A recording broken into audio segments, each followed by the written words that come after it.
I have not a voice, so I will have some help with music.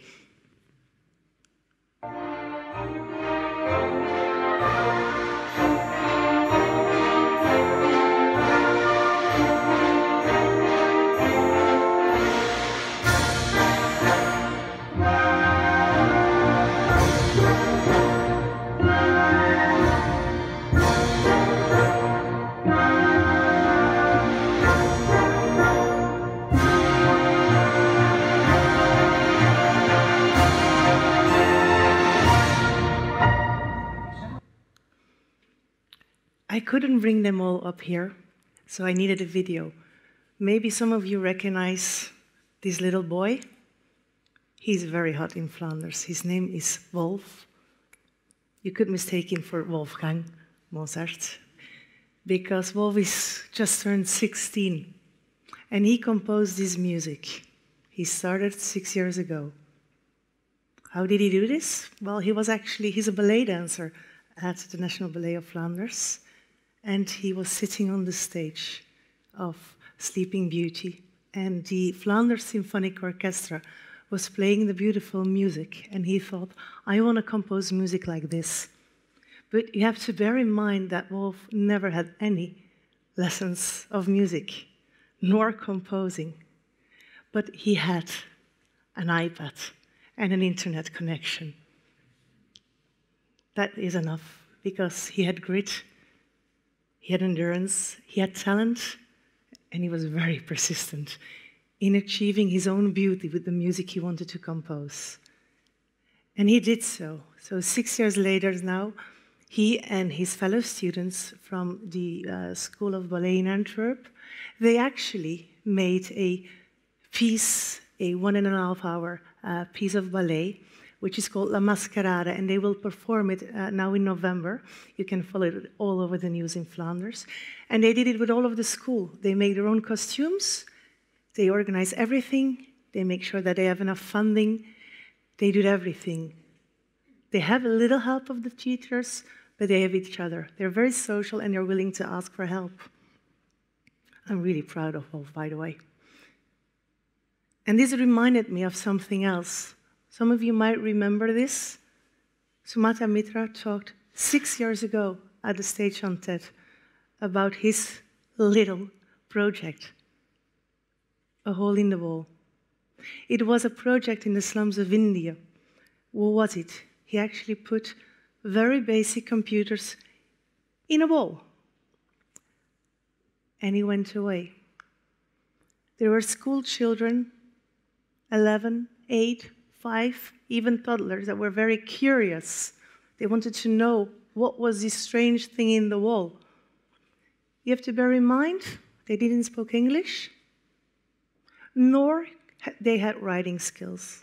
However, after some weeks, when Sumatra Mitra came back, these kids were playing, searching, and learning on these computers.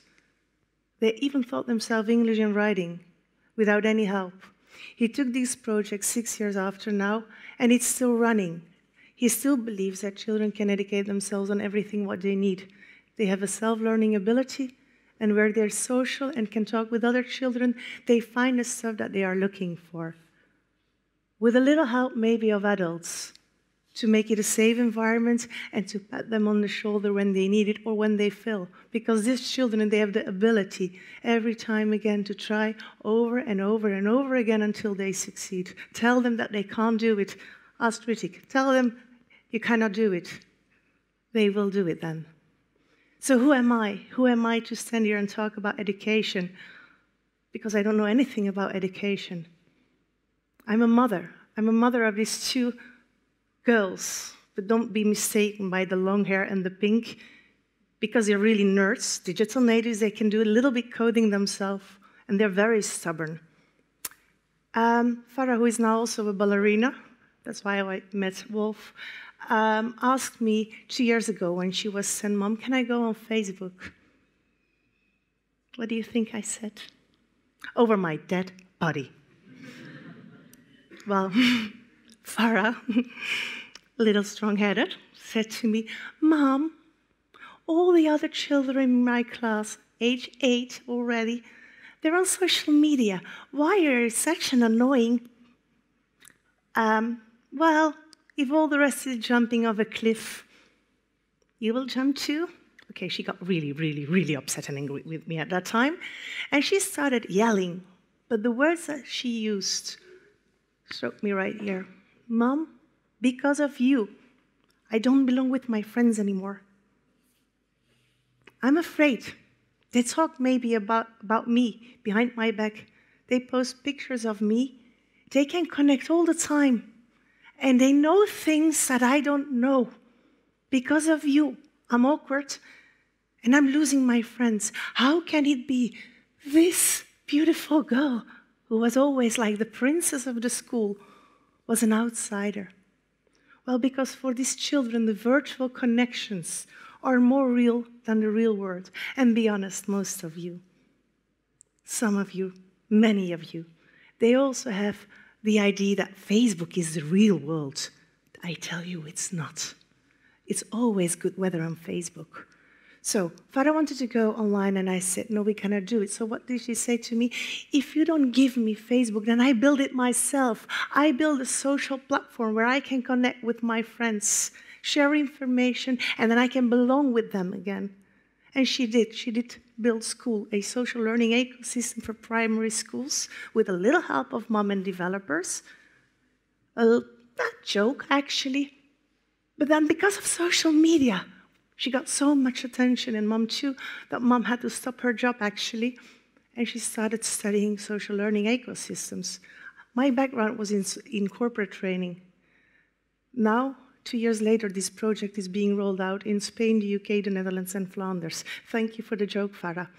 So what else will have an impact on the future of learning? We have 3D printing. When I see Ritik, I do believe in it. We have virtual reality, augmented reality. Even artificial intelligence will have an impact on how we learn. It's going so fast. I don't know what the future will be. What I do know is that I still see boring universities with lecturers telling everything they know to an audience that maybe knows more than them because they don't believe the teachers anymore because they Google it. And it's not right. I see corporate learnings where there is a mandatory e-learning 3 weeks journey. I fall asleep. We know that 65% of the jobs that our children will be working in don't even exist yet right now. So, are we going to be back to the future of learning? 6 years ago, Wolf started. 6 years ago, the future of learning, the TED Talk of Sumatra Mitra. And in 6 years from now, Farah will go to one of your universities or even work for one of you. And what is he being taught now at schools? Corporate citizenship? I think that's important, but that's me. Who am I? The labor market, what job will she need? The only thing that we can predict for the future is that it is unpredictable. So what is it that we need to do? We need to create an ecosystem where the learner is at the center of his learning, where they can find the learning that they need to succeed in the future world. We should make an algorithm that adapts when we can predict with big data what is coming up to us, that the curriculum in a school is changed. Do we then still need teachers? Yes, we still need teachers in schools because we need feedback loops, but we also need feedback loops in peer learning.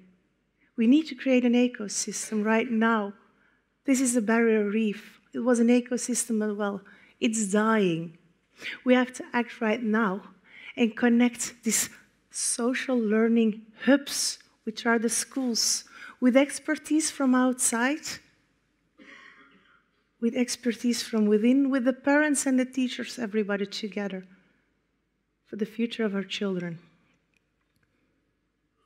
Are you prepared to change the future for the children? Listen to what they actually want to learn. Connect with them like on social media. Social media not as a social media broadcasting platform, but as a social learning together. There is nothing scary about social media if you connect it for learning. Farah and Helena, my two girls, they do believe in this. I have to be honest, Helena is 10, she's on social media. I hope this TEDx will not be broadcasted, so her father will know. This is what children want. Just read out the words because I have to prepare my voice. If you're prepared to change the future, then help them.